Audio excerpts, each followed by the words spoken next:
All right, today we're going to pull back the curtain on Hollywood's secret blueprint. We're talking about a storytelling formula that connects some of the biggest blockbusters ever made to a single visionary filmmaker. So let me ask you a question. What could Star Wars, The Avengers, and get this, A Bug's Life possibly have in common? I know, it sounds like a riddle, right? But the answer is they all share the same exact DNA when it comes to storytelling. It's like they were all built from the same secret blueprint. And that blueprint came from just one legendary filmmaker. So, who was this guy, and what is this blueprint we're talking about? Well, let's dive right in and get to the heart of it. The man behind it all is Akira Kurosawa. Now, you might not know the name, but I promise you definitely know his work. I mean, this guy was an absolute titan of cinema. His stories just exploded out of Japan and basically created the language of the modern blockbuster as we know it. And what's so wild to me is how his films still feel, well, modern. It's amazing. There's this great line that says when young filmmakers see his movies for the first time, they're just floored by how fresh the storytelling still feels. And that's it, right there. That timeless, almost electric quality is what made him such a giant. Okay, so let's get specific. How did a master of samurai films end up shaping stories about Jedi Knights and superheroes? Well, let's trace that line, directly from samurai to Star Wars. You know, one of the biggest, most obvious things he gave us is a plot device that is, and I'm not exaggerating, a cornerstone of pretty much every blockbuster today. You know what I'm talking about. The assembling the team trope. It really all starts with his 1954 masterpiece, Seven Samurai.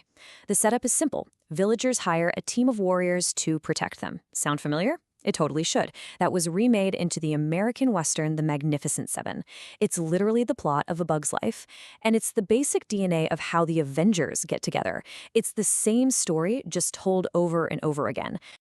But believe it or not, the connections get even more direct. Okay, picture this. You've got a rescued princess, a wise old general, and two sidekicks who just bicker all the time for comic relief. Where have you seen that before? Yep. That is the exact plot of Kurosawa's 1958 film, The Hidden Fortress. And George Lucas has been super open about it. He said it was basically the blueprint for A New Hope. But the real genius here isn't just the characters, it's the perspective. Kurosawa tells this huge epic story from the point of view of the two lowest characters, a couple of peasants who, you guessed it, were the direct inspiration for C-3PO and R2-D2, the general and the princess, Obi-Wan and Leia. And even those core Jedi themes, loyalty, the whole master-apprentice thing, that was all lifted straight from the film. Amazing, right? But here's the thing. Kurosawa's influence wasn't just about what stories he told. It was about how he told them. He practically invented a new cinematic language that would change storytelling forever. And this might be his most famous contribution to, global culture, the Rashomon effect. It's named after his 1950 film Rashomon, which kind of came out of nowhere, won the top prize at the Venice Film Festival, and suddenly, boom, Japanese cinema was on the world map. The movie shows one single crime, but from four totally different, contradictory viewpoints. At the time, this was absolutely revolutionary. You gotta understand, before Rashomon, audiences just assumed that what they saw on screen was the truth, the objective truth. Kurosawa just completely shattered that idea. He proved that a story could be subjective, that what's true really depends on who's telling the story.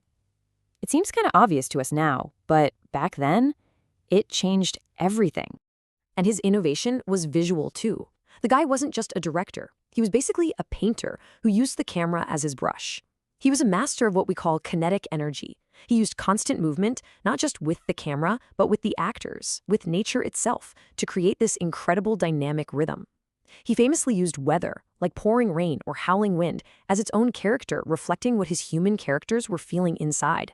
Seriously, almost every chaotic, muddy, epic battle scene you've ever watched owes a massive debt to the legendary finale of Seven Samurai.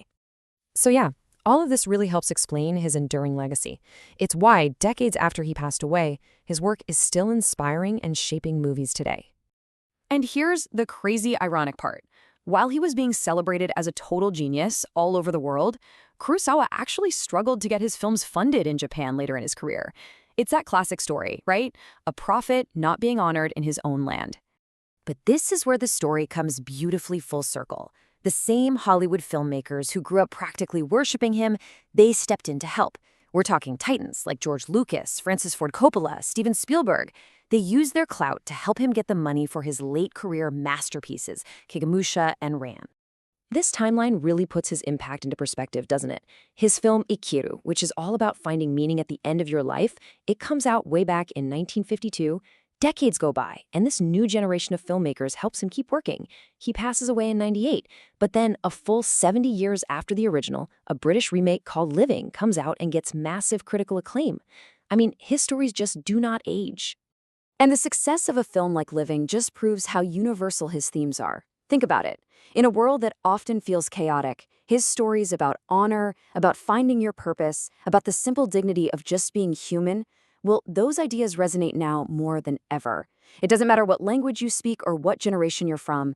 Which really just leaves us with one last big question to think about. If our most beloved stories, our movies, our heroes, our myths, if they really do shape our culture, then just how much of our modern world did this one visionary filmmaker from Japan actually help create?